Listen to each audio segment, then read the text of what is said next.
3 million pages of evidence, thousands of unsealed flight logs, millions of data points, names, themes, and timelines connected.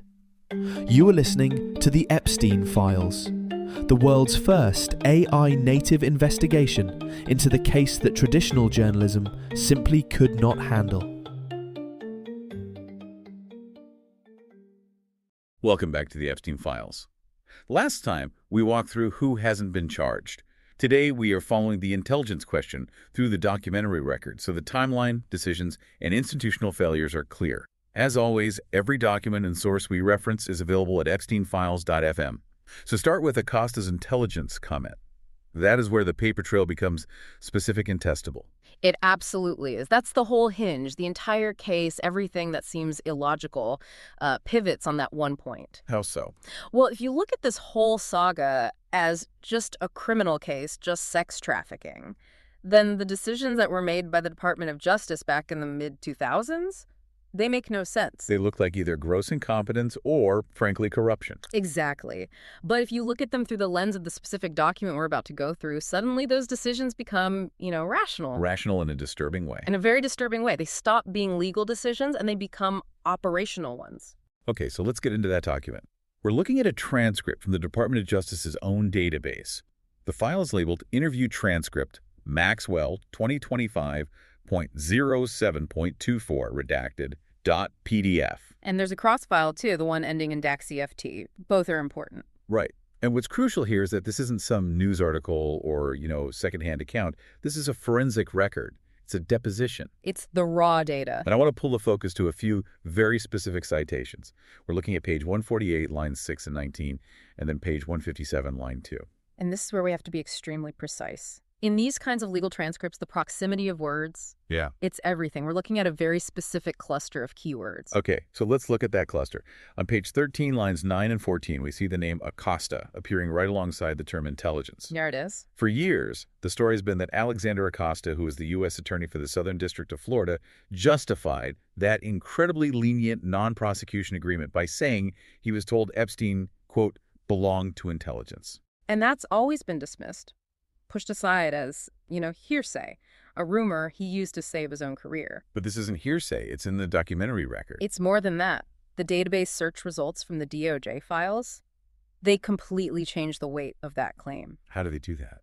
When you run a search in the pinpoint database for the name Acosta, the system itself returns hits that connect his actions directly with intelligence protocols.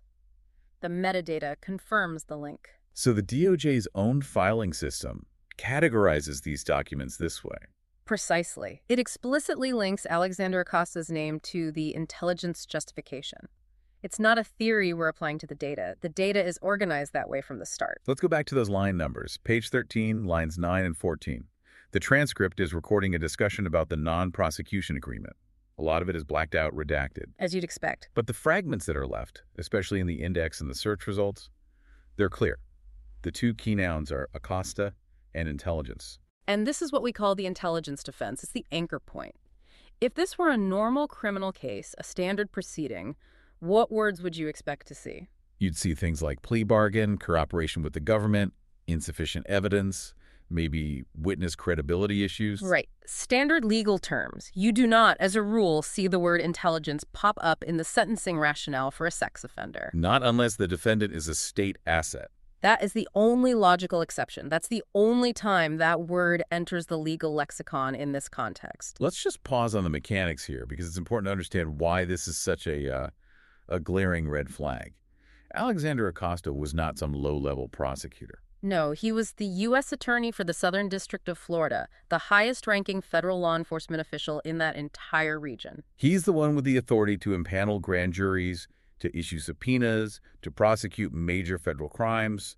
He runs the show. He does. So when a U.S. attorney decides to offer a plea deal, specifically a non-prosecution agreement, an NPA, the entire strategy is based on getting something in return. Leverage. That's the whole point.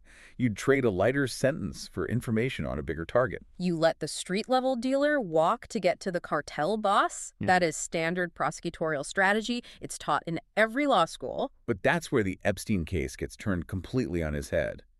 In this situation, Epstein was the bigger fish. He was the kingpin of this network. He was, and yet what did Acosta do? He granted an NPA that was, well, it was unprecedented. It didn't just cover Epstein. No, it covered any and all potential co-conspirators. Named or unnamed? Named or unnamed, that is the anomaly.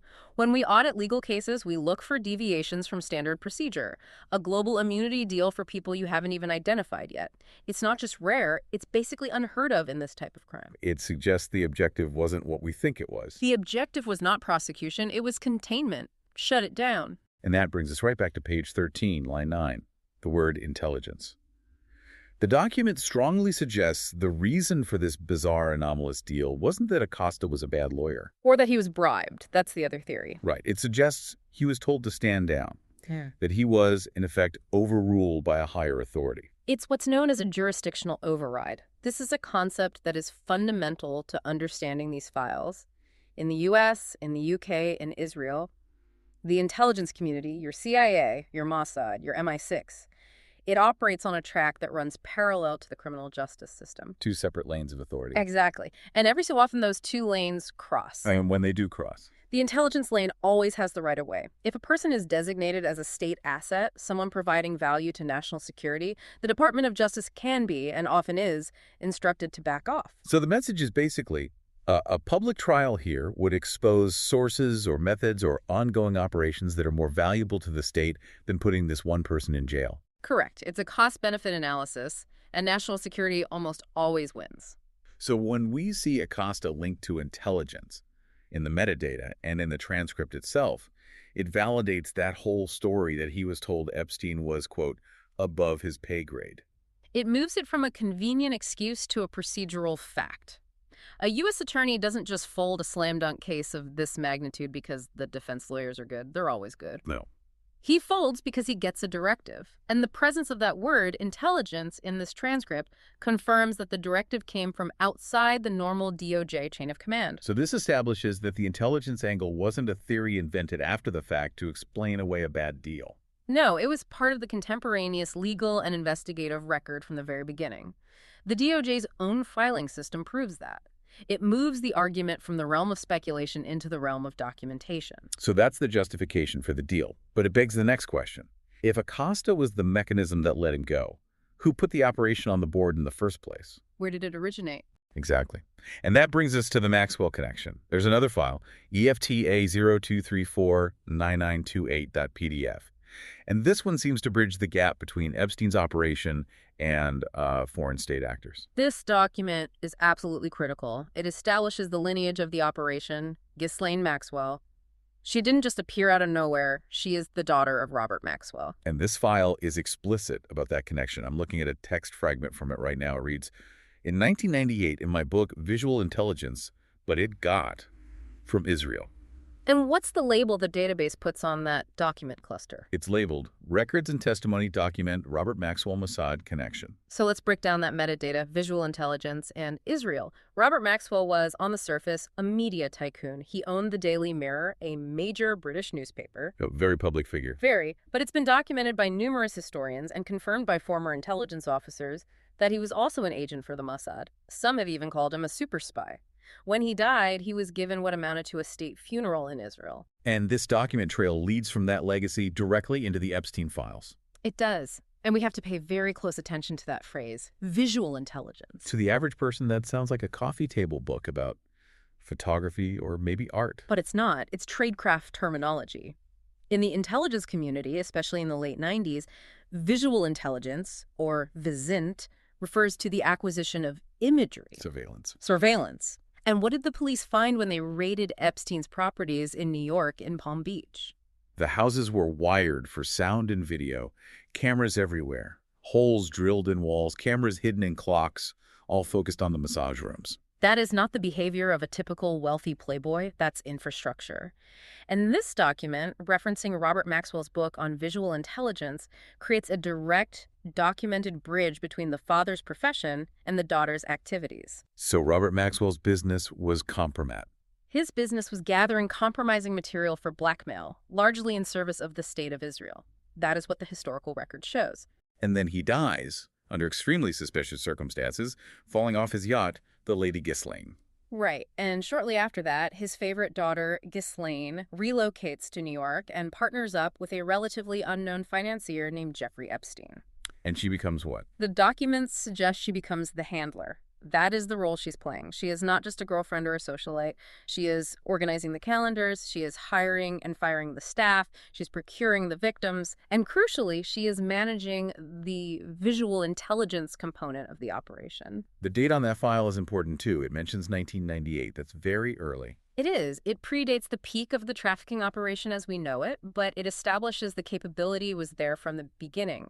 It suggests a transfer of tradecraft. The family business. If the Maxwell family business was intelligence gathering, then Ghislaine's role in the Epstein network looks completely different. She's not just an accessory to sex crimes. She's the operational lead of an intelligence gathering cell. And to see that phrase, visual intelligence, in the same document cluster as Israel and Mossad, all within the Epstein files, that's not a coincidence. No, that is operational continuity. It establishes this was not a social connection. The DOJ database doesn't have Robert Maxwell and Mossad connection, as a side note. It's a primary search category. The government's own organization of these files acknowledges this link as fundamental. Okay, so we have the intelligence justification for the non-prosecution agreement via Acosta. We have the potential Mossad link and tradecraft origin via the Maxwell family legacy. The how and the why. But operations of this scale, with mansions, private jets, a private island, they are incredibly expensive. They are. So who paid for all this? That brings us to the financial infrastructure and specifically the megagroup files. This is the engine room. An intelligence operation needs funding. And it needs funding that can't be traced back to a line item in a congressional budget or a government treasury. You can't just submit an expense report for blackmail operation. Exactly. It can't be audited by the Government Accountability Office. You need private capital, off-the-books financing. You need money from people who are willing to move very large sums without asking too many questions. Or perhaps from people who are ideologically aligned with the mission of the operation. So I'm looking at the pinpoint database search results again, this time using the entity filters. And there is a result that is explicitly labeled Records and Testimony Document Leslie Wexner's Megagroup. The Megagroup. This was a very private, very exclusive club of billionaires. It was organized by Leslie Wexner, the founder of the Limited and Victoria's Secret, and Charles Bronfman of the Seagram's fortune. And on the surface, its purpose was philanthropy. Supporting Jewish causes, supporting Israel. Yeah, it was the public-facing mission. But let's look at the list of entities that the DOJ database files under this specific megagroup heading. It's quite a list. We have Jeffrey Epstein. Of course. We have Leon Black, the head of Apollo Global Management. We have Alan C. Greenberg from Bear Stearns, Alan Dershowitz, and Donald Trump. The inclusion of all those names in that specific grouping within the DOJ's own files is profoundly significant. It's not just a list of associates. It implies a formal network. I want to repeat that, just as a factual audit of the record. The database isn't just saying these people knew each other. It is categorizing them as component entities within this specific megagroup structure. And from there, you have to assess the financial power that's implied. We know Leslie Wexner was Epstein's primary patron. That's not a secret. But the files add a whole new layer to it. Wexner gave Epstein power of attorney, complete control over his finances. He didn't just give him money. He transferred assets, private jets, properties. Including the now infamous mansion on the Upper East Side of New York. Correct. So you have to step back and ask the logical question.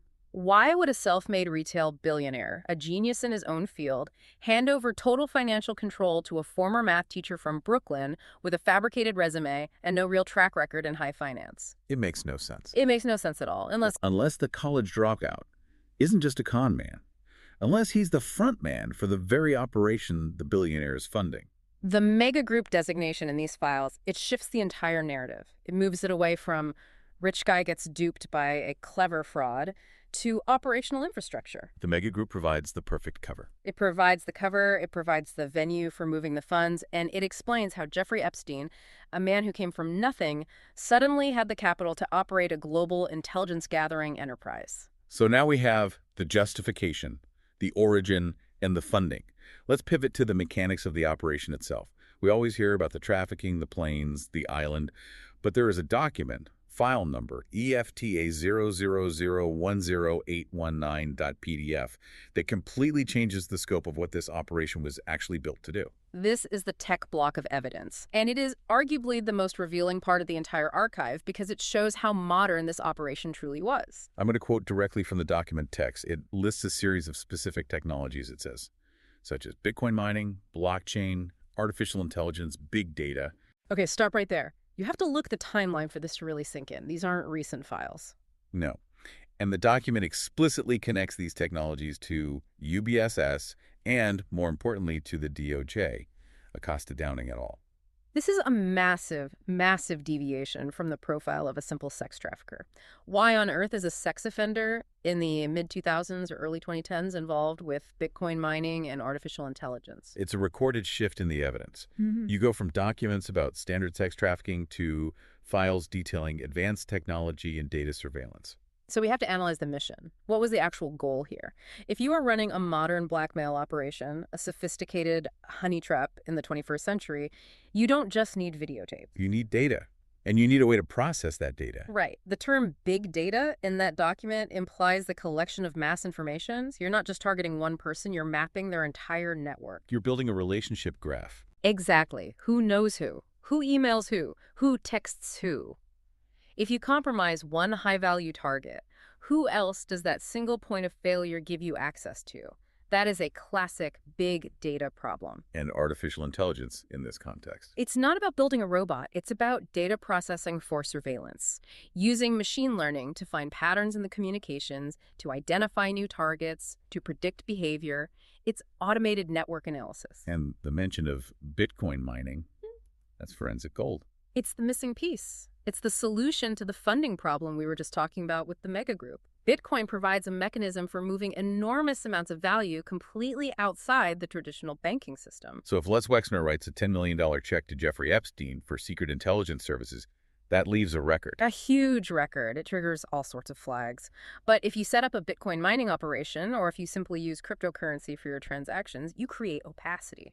You can move millions across international borders instantly without alerting the IRS, without triggering the SWIFT banking system, and without leaving a clear trail for forensic accountants to follow. It is the perfect tool for funding a black operation. And this document links this tech directly to DOJ, Acosta Downing et al. This suggests the Department of Justice, and specifically Acosta's team, they were aware of these technical capabilities. It implies that the intelligence that Acosta was referring to might not have been just old-school human intelligence, spies and cameras. It could have been signals intelligence, SIGINT, and advanced cyber capabilities. This aligns perfectly with the profile of a modern, state-sponsored intelligence operation. It does. You use the sex trafficking as the hook to compromise the target, but you use the technology to monitor, control, and expand the network of compromised individuals. It reframes Epstein completely. He goes from being a pimp to being a data broker. A data broker specializing in compromising information. That is the literal definition of a modern intelligence asset. So we have to look at who else knew. Which institutions were involved? The database allows us to filter the documents by organizations. And that gives us the institutional footprint, a map of who was watching. I'm looking at the list of involved agencies found in the file metadata. It's extensive. We have the Federal Bureau of Investigation. We have the Serious Fraud Office, which is from the UK. The SFO. That's important. We have the United States Department of Justice, obviously. Yeah. And the United States District Court for the Southern District of New York. Okay, the inclusion of the UK's Serious Fraud Office is a major tell. Why is that so significant? Because the SFO doesn't investigate sex crimes. They investigate complex international financial crime and high-level corruption. Their involvement, documented alongside the FBI and DOJ, proves this was a cross-border financial investigation at its core, not just a sexual battery case in Florida. So the scope of who was watching wasn't limited to one jurisdiction. The files show a footprint across agencies and across borders. Absolutely. You see metadata tags for China, Germany, and Israel in the location filters as well. This was a global operation being monitored by global agencies. And that leads to the institutional decision. The pattern in the document shows that multiple powerful agencies had access to different components of this operation. The UK's SFO knew about the Maxwell family and the financial ties. The FBI knew about the interstate trafficking of minors, and the DOJ, through Acosta, knew about the intelligence justification. And yet, for decades, the operation was allowed to continue. That is the single most important finding in this entire dataset. It is not that they missed it, it's that they observed it and they let it run. You would need high-level coordination to keep parallel investigations from 3 different countries, the U.S., the UK, and others, from ever resulting in a public trial. You would. This wasn't a failure of intelligence, it was a policy decision. They were managing the asset, not prosecuting the criminal. That's the only conclusion that is consistent with the evidence. The presence of the serious fraud office documents alongside the Acosta intelligence references. It confirms it. It does. And that brings us to the final and maybe the most contentious block of evidence we have, the gaps, the holes in the official record. The negative space. What's not there tells a story, too. I am looking at the main description page for the Pinpoint database, and there's a specific note attached to this entire archive, the kind of disclaimer. It reads, the U.S. Justice Department has begun to release and then delete documents and multimedia. Release and then delete. That is not an accident. That is a conscious act of curation. The note gets more specific. It continues, detailing what's being removed, including several items deleted by the DOJ that connect Epstein to President Donald Trump. So we have to stop and analyze the implication of these deleted items. What we have is a recorded discrepancy. The official record is being altered. It is incomplete by the direct design of the institution that holds it. This is active maintenance of the cover-up happening right now. If the goal was full transparency, or if the case was truly closed after the Maxwell conviction, the files would be static. The evidence would simply be the evidence. But the files are not static. They're changing. The fact that documents connecting Epstein to high-profile figures, and specifically to executive power like a former president, are being actively scrubbed after they were initially released, it indicates that the intelligence protection is still in effect. And we have to be clear here. The documents implicate powerful people across the political spectrum. We see Bill Clinton's name. We see Senator George Mitchell's name. Correct. The web of compromise appears to be bipartisan. But the deletion of evidence, that is an institutional act. The Department of Justice is actively deciding which of these connections the public is allowed to see and which it is not. This connects directly back to the redactions in the Maxwell transcript we started with. Those black bars over lines 148 and 157. Exactly. The gap in the record is an institutional decision to withhold specific connectivity. They are methodically severing the links between this intelligence operation and the political leadership that was either complicit in it or compromised by it. So let's try to synthesize this whole forensic audit. We have established through the Acosta transcript that intelligence was the documented reason for non-prosecution. Yes. We have established the Maxwell family's link to Israel and Mossad through the visual intelligence document, establishing an operational legacy. We have established the high-tech, data-driven nature of the Operation AI Big Data, Bitcoin, from file EFTA 000010819.pdf. And we have established that the Department of Justice is, at this moment, deleting evidence of the operation's connections to executive power. So what is the operational reality that these documents show? The documents do not in any way support a lone wolf theory. They do not support the idea that Jeffrey Epstein was just some uniquely charming and wealthy pervert who figured out how to trick the system. That narrative doesn't hold up. Not against this evidence. The documents support a clear pattern of intelligence activity data gathering, compromise, financial opacity that was known to and protected by institutional decisions at the highest levels of the DOJ and the FBI. The system didn't fail. No. For the intelligence agencies, the system worked exactly as it was designed to. For the victims, of course, it was a catastrophic failure. The operation was the priority. Justice was secondary. And that operational priority, that protection, seems to be ongoing given the active deletion of files. We can only verify what we can see in the record, but the deletions themselves tell us a great deal. They tell us that the most damaging connections are the ones they're still working to hide. We've laid out the intelligence architecture. The funding, the tradecraft, the technology, the institutional protection. But an architecture has to have a function. And the function of this entire machine was leverage. Next time. The blackmail theory. The evidence suggests the tapes, the data, the compromise. That was the real currency of Epstein's realm. Every document we referenced is available at epsteinfiles.fm. Go look at the line numbers yourself. Verify the record. Don't take our word for it. You'll see in the next file.